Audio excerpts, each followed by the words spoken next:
안녕하십니까. 관리번호 1번입니다. 수업 실현 시작하겠습니다. 네, 여러분 안녕하세요. 오늘도 선생님과 함께 배움과 웃음이 가득한 수업 만들어가 볼까요? 여러분 오늘 수업에 웃음이 가득한 수업이 되기 위해서 어떤 것이 필요할지 다 함께 큰 소리로 외쳐볼까요? 네, 여러분들이 참여와 협력이라고 큰 소리로 외쳐주었네요. 자, 여러분들 우리 이 내용은 우리 학기 초에 설문조사를 통해서 다 함께 정한 내용이었죠? 자, 그럼 오늘 수업에서도 여러분들의 적극적인 참여, 협력 기대해 볼 수 있을까요? 네, 좋습니다. 자, 그러면 우리 오늘 수업 어떤 내용 배워볼지 우리 선생님이 전자칠판에 단원명과 학습 목표를 띄워놓았습니다. 우리 단원명부터 큰 소리로 읽어볼까요? 네, 단원명은요 바로 사회문화 분야의 글 읽기 단원입니다. 자, 그럼 학습 목표 두 가지도 큰 소리로 읽어보겠습니다. 1번부터 시작! 사회적, 역사적 현상이나 쟁점 등을 다룬 글을 읽는다. 두 번째도 시작! 사회문화적 사건이나 역사적 인물에 대한 관점을 담은 글을 쓴다. 여러분들 너무 잘 읽어줬네요. 자, 여러분들 우리 오늘 이 두 가지 학습 목표와 관련해서 첫 번째는 사회문화 분야에 대한 글을 읽어볼 거고요. 두 번째로는 우리가 직접 글쓰기를 해보는 시간을 가져보도록 하겠습니다. 기대되나요? 좋습니다. 자, 그럼 첫 번째 활동 시작해 볼게요. 자, 우리 첫 번째 활동은요 바로 사회 문화 분야의 글이란 무엇인가? 글의 특성을 이해해보는 시간을 가져보겠습니다. 자, 여러분들이 활동지에서 자료 1을 한번 찾아볼까요? 자료 1에 사회문화적 분야의 글이란 무엇인가? 소개가 나와 있습니다. 우리 첫 문단 선생님과 함께 읽어보도록 할게요. 우리 다 함께 큰 소리로 읽어볼까요? 네, 여러분들 첫 문단을 다들 잘 읽어줬네요. 우리 첫 번째 문장을 보니까 개념이 나와 있습니다. 바로 사회문화 분야의 글이란 인간이 살아가는 사회에서 나타나는 다양한 현상과 쟁점을 분석적으로 다루는 설명문이다 라고 개념이 나와 있었는데요. 우리 그러면 우리 사회문화 분야의 글의 특성은 무엇일까? 우리 특성 두 가지를 한번 찾아보도록 하겠습니다. 우리 이 문단에 보면 특성 두 가지가 나와 있고요. 3문단에는 글을 읽는 방법에 대한 소개가 세 가지 나와 있습니다. 선생님이 10분을 줄 테니까 10분 동안 활동지 이 두 가지와 세 가지를 찾아보는 시간 가져볼게요. 시작! 네, 여러분 어때요? 다들 잘 찾아보았나요? 그럼 여러분들이 글을 어떻게 읽었을지 먼저 특성부터 발표해 줄 친구 있을까요? 네, 주영이가 손을 들었네요. 여러분들 주영이의 발표 잘 들었죠? 주영이가 두 가지를 너무 잘 찾아줬습니다. 우리 첫 번째 특성은요 바로 사회의 요구나 신념을 반영한다라는 특성이 있었고요. 그리고 이런 사회문화적 현상의 특성이나 원인, 영향 등을 논리적으로 제시한다라는 것을 우리 주영이가 잘 찾아줬습니다. 두 번째도 잘 찾아줬는데요. 바로 이런 현상을 평가함으로써 바로 우리 독자들에게 이해를 도와주고 문제를 진단할 수 있게 해주고 그리고 대안을 모색할 수 있게 해준다. 이것까지 잘 설명해 주었네요. 자, 여러분들 어때요? 주영이처럼 두 가지 잘 찾아볼 수 있었나요? 좋습니다. 자, 그러면 우리 글의 특성을 알아보았는데 글을 읽는 방법에 대한 이야기를 해보기 전에 선생님이 질문 하나만 해보겠습니다. 자, 여러분들 혹시 사회문화 분야의 글 읽어본 사람 있나요? 여러분들 좀 어려워하는 것 같아요. 그럼 선생님 질문을 바꿔보겠습니다. 여러분들 그러면 인터넷 기사 읽어본 사람들 한번 손 들어볼까요? 손이 다 올라왔습니다. 여러분들 많이 읽나봐요. 그러면 여러분들이 읽은 인터넷 기사 중에서 좀 인상 깊은 기사 있었다 하면 한번 손 들고 소개해줘 볼까요? 네, 경우가 이야기해볼까요? 여러분들 경우가 우리 얼마 전에 고교 학점제에 대한 기사를 읽었다라고 이야기해줬습니다. 그러면 우리 경우가 읽은 기사는 고교 학점제에 대해서 어떤 관점으로 쓰여진 글이었나요? 여러분들 고교 학점제라고 하면은 우리가 개선해서 나아가야 한다라는 의견도 있고 폐지해야 한다라는 강경한 의견도 있는데요. 경우가 읽은 관점은요. 개선해서 나아가야 한다라는 관점이었다고 이야기해줬습니다. 자, 여러분들 그럼 우리 지금 경우의 이야기를 듣고 우리가 한 가지 중요한 점을 알 수가 있었어요. 어떤 점이었을까요? 여러분들 은미가 관점에 중요한 것 같다라고 말했습니다. 맞습니까? 맞습니다. 우리 그래서 사회문화 분야의 글을 읽을 때는 필자의 관점이 어떤지 파악하면서 읽어야 할 것 같아요. 자, 그럼 우리가 찾을 방법도 똑같은지 한번 발표를 통해서 확인해보는 시간 가져보겠습니다. 네, 윤우가 손을 들었네요. 여러분들 윤우가 지금 방법 3가지를 말해줬습니다. 바로 첫 번째는 쟁점을 파악해야 한다. 두 번째는 필자의 관점을 파악해야 한다. 마지막은 맥락을 고려해야 한다. 여러분 어때요? 윤우가 발표해준 내용 보니까 우리 두 번째 관점을 파악해야 한다라는 내용이 들어있네요. 그렇죠? 그럼 우리가 앞으로 사회문화 분야의 글을 읽을 때 쟁점이 뭔지 보고 관점을 파악하고 사회적인 맥락을 고려해서 읽어보면 될 것 같아요. 자, 그럼 선생님과 함께 직접 글을 읽어볼까요? 여러분들 활동지에서 자료 2를 찾아볼까요? 네, 자료 2를 선생님이 여기 전자칠판에도 띄워놓았습니다. 우리 첫 번째 문단만 한번 큰 소리로 함께 읽어볼까요? 여러분들 너무 잘 읽어주었네요. 선생님이 첫 번째 문단을 이 3가지 방법을 고려해서 읽는 것을 보여주겠습니다. 자, 볼까요, 여러분? 먼저 쟁점을 파악해야 한다고 했는데요. 지금 첫 번째 문단에 선생님이 교육 격차라는 부분에 동그라미를 해볼게요.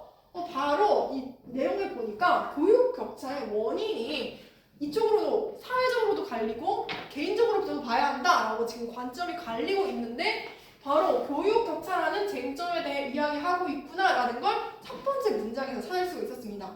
자, 그럼 우리 필자가 어떤 관점을 가지고 있는지 더 읽어볼까요? 그래서 마지막 첫 번째 문단 마지막 줄에 보면 사회적 환경에 의해 크게 좌우되기 때문이다 라고 하면서 필자가 어떤 관점으로 보고 있어요? 그렇죠. 사회적인 입장에서 보아야 한다라는 관점을 취하고 있다는 걸 우리 첫 문단을 통해 확인할 수가 있었습니다. 자, 그 다음에는요, 우리 관점을 파악한 후에 한 가지를 더 해야 해요. 뭐였죠? 바로 비판적으로 판단해야 한다 라는 내용이 우리 본문에 있었는데요. 그럼 우리 본문을 읽으면서 비판적으로 판단하는 게 필요할 것 같습니다. 자, 여러분들 선생님이 시간을 줄 테니까 여러분들 한번 본문을 읽으면서 비판적으로 판단하면서 이 내용이 타당한가 판단하면서 한번 읽어볼까요? 네, 여러분들 어때요? 한번 읽어보았나요? 자, 보니까 우리 내용에 대한 근거가 2가지 있었어요. 찾아보았나요? 첫 번째는요, 바로 첫 번째 문단에, 두 번째 문단에 사교육 접근성의 차이로 인해 상급 진학의 차이로까지 이어진다 라는 논리적인 내용이 있었고, 세 번째 문단에는 바로 교육 격차가 공공교육을 공공재가 아닌 경제의 결과를 바라보는 관점이 개인 투자 수단으로 축소시킨다라는 반대 관점의 문제점에 대해 이야기하고 있었습니다. 2가지 다들 잘 찾아보았나요? 좋아요. 그러면 우리 이 내용을 비판적으로 한번 판단해 보니까 어때요? 타당한 것 같나요? 맞아요. 여러분들 타당한 것 같다라고 얘기를 해줬습니다. 선생님이 왜 그런지 생각을 해보니까 논리적으로도 타당한 이야기이고 그리고 주장이 공정한지 보았더니 지금 반대 관점까지 이야기하면서 공정하게 이야기를 해주고 있습니다. 그리고 우리 근거도 신뢰성이 있는가 생각해보면 지금 출처가 나와 있지는 않지만 그래도 우리 일반적으로 맞는 이야기를 하고 있어서 논리적으로도 타당하고 주장도 공정하고 그리고 근거도 신뢰성이 있다 이렇게 비판적으로 판단해 볼 수 있었네요. 자, 그럼 마지막으로 맥락을 고려하면서 읽어본다고 했잖아요. 선생님이 가지고 있는 교육 격차에 대한 지식을 떠올려 보면 요즘 안 그래도 교육 격차 문제가 점점 심화되고 있어서 지금 시기에 딱 적절한 글이 아닌가라는 생각이 듭니다. 그럼 우리 지금 뭘 해보았나요? 그렇죠. 맥락을 고려해서 글을 읽어보았습니다.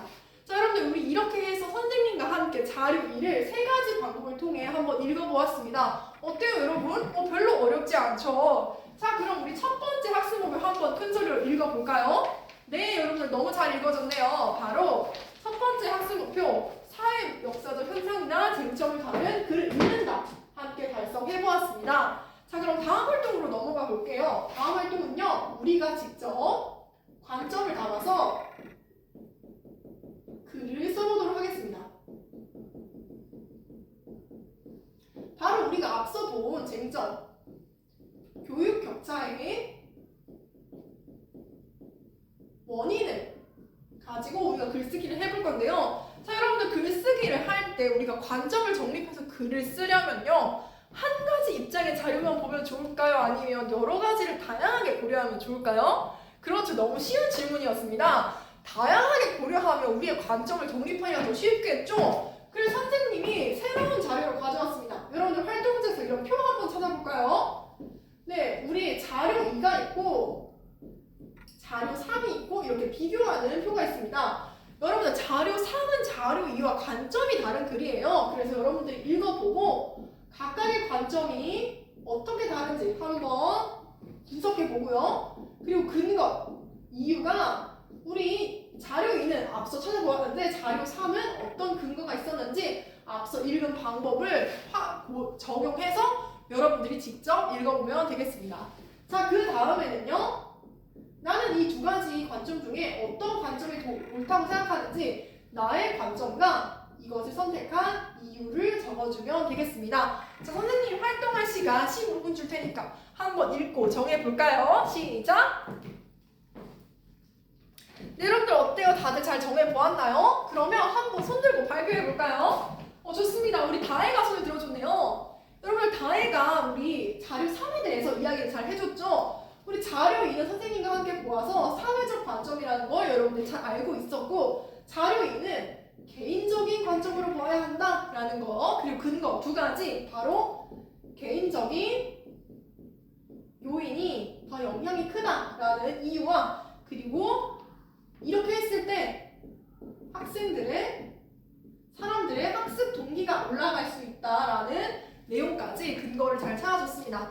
여러분들도 다혜처럼 이렇게 잘 찾아볼 수 있었나요? 좋아요. 우리 다혜가 관점과 이유도 설명을 잘 해줬어요. 굉장히 흥미롭죠, 여러분? 다혜는 개인적인 관점이 좋다라고 해줬는데요. 그 이유는 다혜는 주체성을 가진 삶을 살려면 개인적인 관점으로 보면서 학습 동기를 높이는 쪽이 더 타당한 것 같다라고 생각이 들었다고 합니다. 여러분들 다혜의 의견에 공감하는 친구들 한번 손들어 볼까요? 꽤 있습니다. 그러면 혹시 사회적인 측면으로 봐야 한다라고 생각하는 친구들 한번 손들어 볼까요? 우리 친구들이 한 반절 정도가 손을 들어줬어요. 우리 이렇게 지금 관점이 다르게 서로 한 점이 굉장히 흥미롭습니다. 자, 그럼 우리가 직접 정한 관점을 가지고 글을 써볼 건데요. 우리 그냥 쓰는 게 아니라 협동 작문을 통해서 써보도록 하겠습니다. 자, 여러분들 우리 그러면 모둠으로 항상 앉는 모둠으로 한번 앉아볼까요? 네, 다들 잘 앉아주었네요. 자, 우리 협동 작문하는 글쓰기 방법이 우리 자료 4에 소개되어 있습니다. 자료 4를 선생님과 함께 보도록 할게요. 우리 자료 4를 보면 첫 번째로 사회적인 쟁점으로 글을 쓸 때는 먼저 대상을 선정해야 하고 그 대상에 대한 이해가 필요하고요. 두 번째는 바로 우리가 어떤 관점으로 쓸 것인지 관점을 정하는 게 필요하고요. 세 번째는요. 타당한 근거를 마련해야 한다. 타당한 근거를 마련해야 하고요. 네 번째는요. 바로 간결하고 분명한 표현을 사용해야 하겠습니다. 자, 우리 이 순서로 글을 써보면 될 것 같은데요. 우리 지금 1번에서 4번 순서 동안 어디에까지 해보았나요?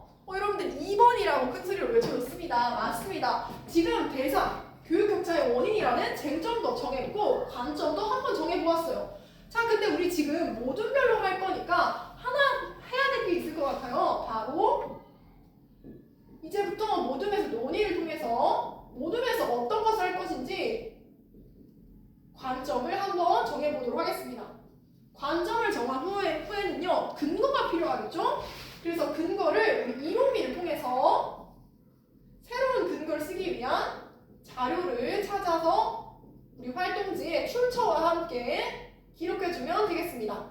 그 다음에는요, 우리가 직접 글쓰기를 할 건데요.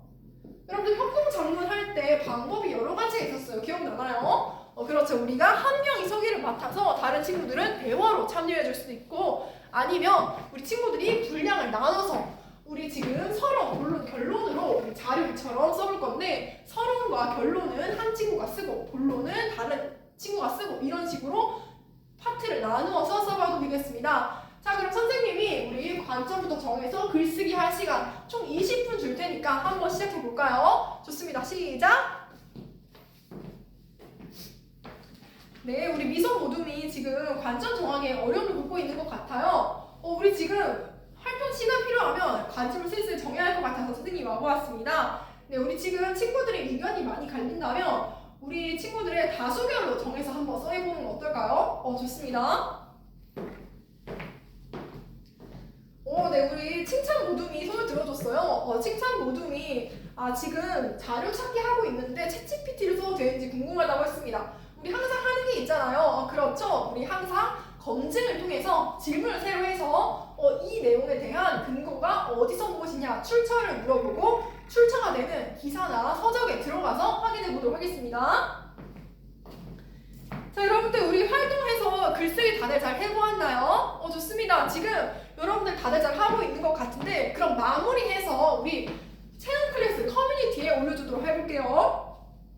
네, 여러분들 좋습니다. 선생님이 커뮤니티에 들어가 보니까 여러분들이 활동 결과를 너무 잘 올려줬네요. 자, 그럼 여러분들 어떻게 썼을지 한번 발표해서 공유해볼까요? 어떤 모둠이 먼저 발표해볼까요? 좋습니다. 우리 도전 모둠이 손을 들어줬네요.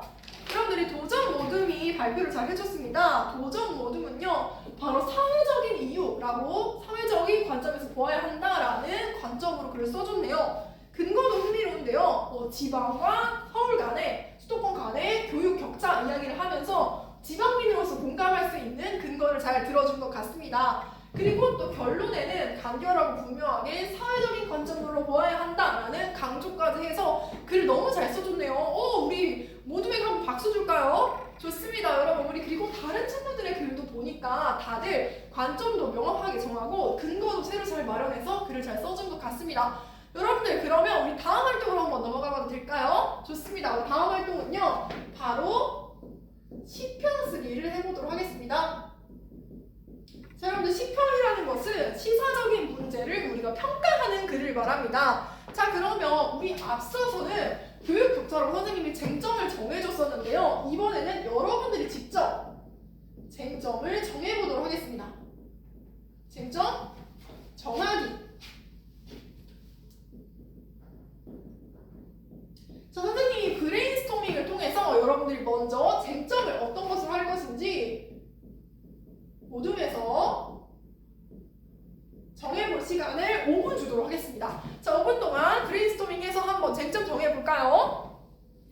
네, 여러분들 지금 다양하게 나오고 있는 것 같은데요. 다양하게 나온 걸 고를 때 여러분들이 이 쟁점에 대해 잘 알고 있는가, 잘 쓸 자신이 있는가를 기준으로 한번 정해봅시다. 네, 좋습니다. 여러분 시간이 다 되었습니다. 다들 잘 정해보았나요? 좋습니다. 그럼 다음 활동으로 넘어가 볼게요. 그러면 우리 이번에는 가진 쟁점을 가지고 아까와 마찬가지로 똑같은 순서로 협동 장문을 해서 시편을 써보도록 하겠습니다. 자, 그리고 활동 결과를 체험 클래스에 올린 다음에 우리가 이번에는 동료 평가를 해볼 거예요. 선생님이 동료 평가 기준을 알려주도록 하겠습니다. 첫 번째는요, 쟁점에 대한 입장이 명확해야 한다. 두 번째는요, 두 번째는 우리 주장이 타당하고 공정한지, 그리고 근거가 신뢰할 수 있는지, 그리고 세 번째는요, 표현이 간결하고 분명한지, 이렇게 세 가지 기준으로 평가를 해보겠습니다. 자, 그럼 여러분들 우리가 동료 평가할 거니까 글쓰기를 할 때 이 세 가지 기준을 그렇죠 지켜서 해봐야겠죠. 자, 그럼 우리 이 세 가지 한번 고려하면서 협동장문 아까와 똑같은 순서로 자료 찾기부터 글쓰기까지 한번 진행해 보도록 하겠습니다. 아까와 똑같이 20분 주도록 할게요. 시작! 네, 여러분들 좋습니다. 아까와 똑같이 해드렸더니 여러분들이 커뮤니티에 다들 잘 올려주었네요. 자, 그럼 선생님이 이번에 10분의 시간을 줄 테니까 우리 시계 방향으로 돌아가면서 다른 모둠의 글 읽어보고 댓글로 평가를 남겨주도록 할게요. 여러분, 우리 지금 함께 모둠이 나눈 걸 보니까 너무 칭찬만 달아주고 있는 것 같아요. 글을 잘 써서 그런 것도 있겠지만 우리 평가를 하는 의미가 뭘까요? 그렇죠. 친구의 보완점을 발견해줘서 친구가 더 나아갈 수 있게 해주는 거니까 우리 조금 더 비판적으로, 분석적으로 한번 평가해볼까요? 좋습니다. 자, 여러분들 우리 친구들이 평가를 다들 잘 해주었습니다. 우리 그러면 한번 발표를 통해서 활동 내용 확인해 보도록 하겠습니다. 어떤 모둠이 모둠이 발표해 볼까요? 네, 좋습니다. 미소 모둠이 손을 들어줬네요. 여러분들 미소 모둠의 발표 잘 들어보았죠? 우리 미소 모둠은요, 바로 AI 규제 강화라는 쟁점에 대해서 반대한다라는 관점으로 글을 잘 써주었네요. 우리 그리고 친구들의 평가 한번 보도록 하겠습니다. 함께 모둠의 평가 볼까요? 우리 함께 모둠이 먼저 칭찬을 많이 해줬어요. 쟁점에 대한 입장이 명확하다라고 평가를 해줬고요. 그리고 표현도 간결하고 아주 좋다라고 이야기를 해줬네요. 지금 친구들의 글을 보니까 함께 모둠이 평가해준 것처럼 서론 본론 결론에 지금 반대 입장으로 아주 통일성 있게 일관성 있게 명확하게 입장을 드러내 주었고 표현도 간결한 문장을 써서 잘 해주었습니다. 그리고 그 함께 모둠의 평가를 보니까 주장의 타당성과 공정성은 문제가 없는데 근거의 신뢰성이 문제가 있는 것 같다라고 지적을 해줬습니다. 우리 함께 모둠이 지적한 부분이 어디인지 좀 이야기 자세히 해줄 수 있을까요? 함께 모둠이 지금 이야기를 해줬습니다. 바로 우리 친구들이 든 두 번째 근거가 바로 미래 영향을 감소시킨다라는 근거였는데 우리 규제를 강화한다고 해서 영향이 감소된다는 것은 과장된 해석 같다라고 하면서 근거에 대한 의문을 제기해 주었네요. 여러분들 이 지적이 타당한 것 같은가요? 여러분들 타당한 것 같다라고 이야기해주고 있습니다. 특히 쉬는 시간 모둠이 이어서 평가해준 거 보니까 비슷한 부분을 지적하고 있는 걸 알 수가 있었네요. 그럼 우리 친구들이 이 만약에 글을 보완하게 된다면 그렇죠. 미래 영향 감소에 대한 이 근거를 삭제하던가 아니면 조금 더 보완해서 전문가의 말을 인용하거나 뒷받침할 수 있는 조사를 거쳐서 이 근거를 보완해 줄 수도 있겠습니다. 자, 그럼 우리 이렇게 해서 다른 친구들의 내용까지 함께 살펴보았습니다. 자, 여러분 어땠어요? 우리가 직접 함께 관점에 대한 글을 써보고 평가까지 해보았는데요. 우리 두 번째 학습 목표 큰 소리로 읽어볼까요? 네, 두 번째 학습 목표 바로 관점을 담는 글을 쓴다. 바로 두 번째와 세 번째 활동을 통해 달성해보았습니다. 자, 그럼 여러분들 마지막으로 형사평가 시간 가져보도록 하겠습니다. 활동지 마지막에 QR코드 한번 찍어서 1호비로 찍어서 평가 풀어볼까요? 다들 잘 풀어보았나요? 네, 여러분들의 평가 결과가 지금 나오고 있는데요. 여러분들이 평가를 너무 잘 해주었네요. 자, 여러분들 오늘 수업 여기서 마치도록 할 건데요. 오늘 여러분들이 참여도 너무 적극적으로 해주고 협력도 잘해줘서 수업이 성공적으로 이루어질 수 있었던 것 같습니다. 자, 우리 다음 시간에는요. 논증하는 글쓰기 시간을 가져보도록 하겠습니다. 오늘 수업 여기까지 할게요. 수고 많았습니다.